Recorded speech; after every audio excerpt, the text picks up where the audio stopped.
There's a person who hears party this weekend and immediately starts rehearsing an excuse, not because their hands are shaking or because they're terrified of people, but simply because they'd rather spend that time alone with a book or a walk.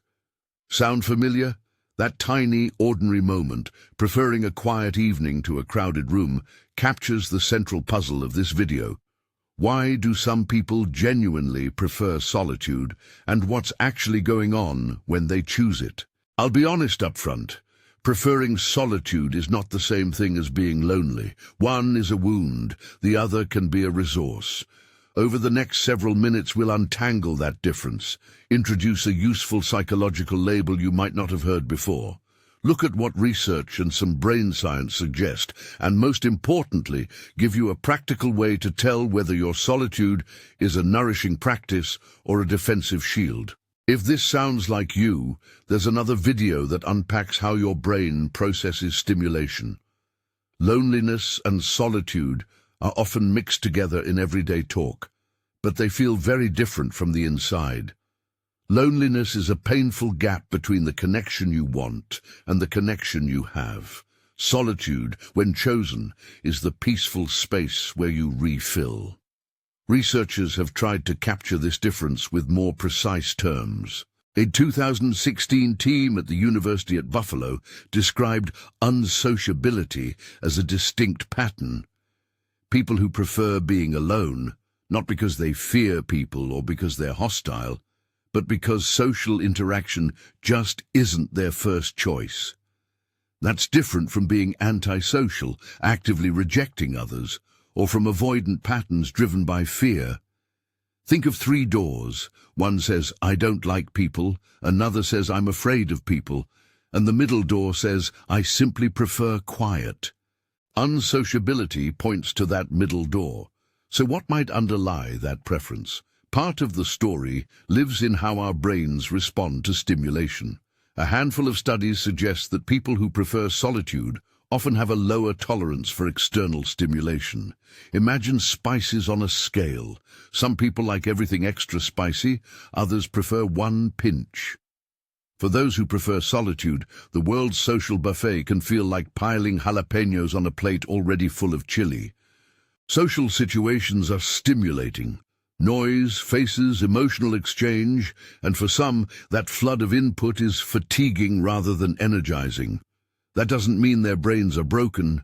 It simply means their optimal point of stimulation sits at a quieter place on the dial.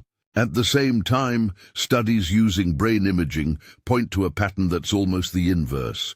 People who enjoy being alone often show greater activation in parts of the prefrontal cortex when they're engaged in solitary thought. The prefrontal cortex is the brain's workshop for planning, imagining, and knitting ideas together. When it's turned on, you're more likely to linger inside your own head, thinking deeply, daydreaming, connecting seemingly unrelated Lego pieces into a new structure. That combination, sensitivity to external stimulation plus a comfort with internal processing, helps explain why solitude is so often the incubator of creativity and insight. But remember, research suggests correlations and tendencies, not fixed destinies. These are tendencies that help make sense of patterns, not labels that define a person utterly. If this sounds a little abstract, consider people like Albert Einstein and Isaac Newton, or writers such as Virginia Woolf and Maya Angelou, who deliberately carved out periods of solitude. They didn't become isolated as a moral failing. Many of them structured their lives to protect quiet thinking, because that's where breakthroughs happened. Social history gives us plenty of examples of creators who treated solitude like a tool. Similarly, in some cultures, solitude is normalized and even celebrated. In Japan, for instance, there's a wide acceptance of hitori practices, people eating alone at restaurants, going to solo karaoke, or enjoying solitary rituals. Those cultural choices show that whether solitude feels weird or respectable often depends on the social script you grow up with. But here's the crucial pivot. Not all solitude is the same. There's healthy solitude, and there's solitude used as armor. Healthy solitude is chosen from abundance. You take time alone because you have relationships to return to, because you do not avoid people out of fear, and because solitude restores you. Solitude as armor is chosen out of scarcity, fear of rejection, avoidance of pain, or as a way to numb difficult feelings. How do you tell the difference? Ask yourself some simple, honest questions. Do you feel replenished after time alone, more able to connect with others when you choose to? Can you join a group or make plans when you want to without an automatic reflex to flee? Do you have at least a few people you trust for support, even if you don't see them often? If the answers lean toward yes, your solitude is likely nourishing. If they point to avoidance, if you're alone because you're scared of rejection or because the thought of social contact triggers overwhelming anxiety, it may be serving as a shield, and it could be helpful to explore that with someone you trust or a professional. Abraham Maslow's broader ideas about psychological needs are useful here. Scarcity narrows us, abundance expands us. When solitude comes from a place of psychological abundance, self-knowledge, relational safety, choice, it tends to create generosity in relationships, not withdrawal from them. People who practice healthy solitude often bring a fuller self into company. They're less likely to be emotionally enmeshed or dependent because they've had practice standing on their own. In practical terms, that can improve friendships and partnerships. You show up stable, with clearer boundaries and a capacity to listen without needing validation every minute. On the other hand, if solitude becomes the default escape route, it can shrink your social options over time. Avoidance can feel safe short-term but risky long-term because it can limit opportunities for repair, intimacy, and growth. If you notice patterns of missing gatherings because of fear, or if being alone is more about numbing than refueling, consider reaching out to someone, a friend, a support group, or a professional, to gently test what happens when you lean into connection.